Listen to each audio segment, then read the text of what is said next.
After the passing of his grandfather Abu Talib, the 8-year-old Muhammad, peace be upon him, was placed under the care of his uncle, Abu Talib.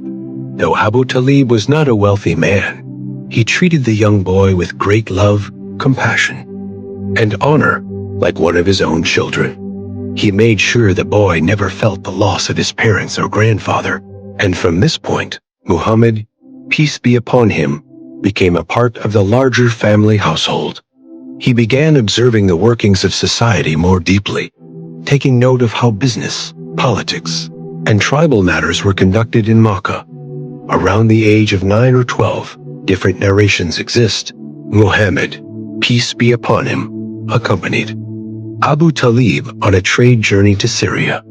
This was a significant moment, not only because it was his first long journey, but also because it would be marked by an extraordinary incident.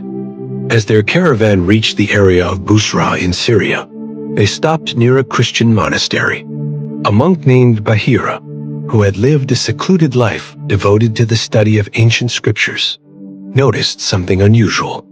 As the caravan approached, he saw a small cloud shading one of the travelers, the young boy, Muhammad. When they rested under a tree, Bahira noticed that the branches bent slightly over the boy, providing shade as if nature itself recognized him. Bahira invited the whole caravan for a meal, something he had never done before. As he observed Muhammad, peace be upon him, he saw in him the signs that have been mentioned in previous scriptures: his calm demeanor, his face, his behavior, and especially the mark of prophethood between his shoulders. Bahira asked Abu Talib about his relationship to the boy, and Abu Talib said, "He is my son." But Bahira insisted, "He cannot be your son. His father could not be alive." Abu Talib then told the truth, that he was the boy's uncle. Bahira warned Abu Talib to be careful and to protect the child. For if certain people from the Jews or Romans came to know who he truly was, they might try to harm him.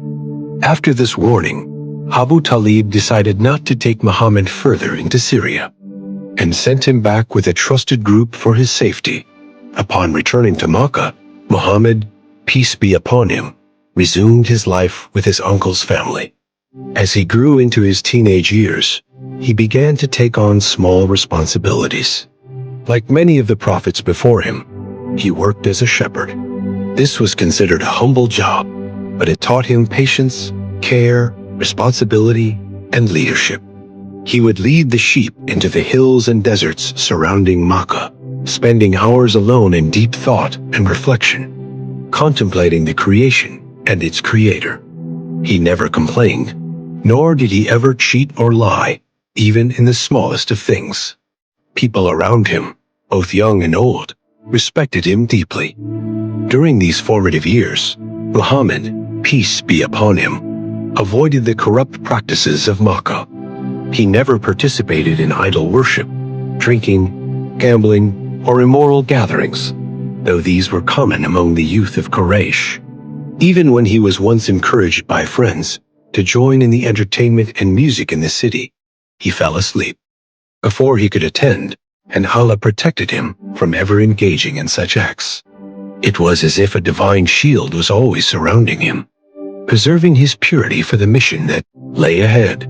Even though no open miracles like splitting the moon or Quranic revelation had yet occurred, his entire character was a miracle in itself. People began calling him Al-Sadiq, the truthful, and Al-Amin, the trustworthy, even before he claimed prophethood. If someone needed a trustworthy person to safeguard their valuables, they would bring them to Muhammad. If there was a dispute, people would seek his judgment, even though he was still a teenager.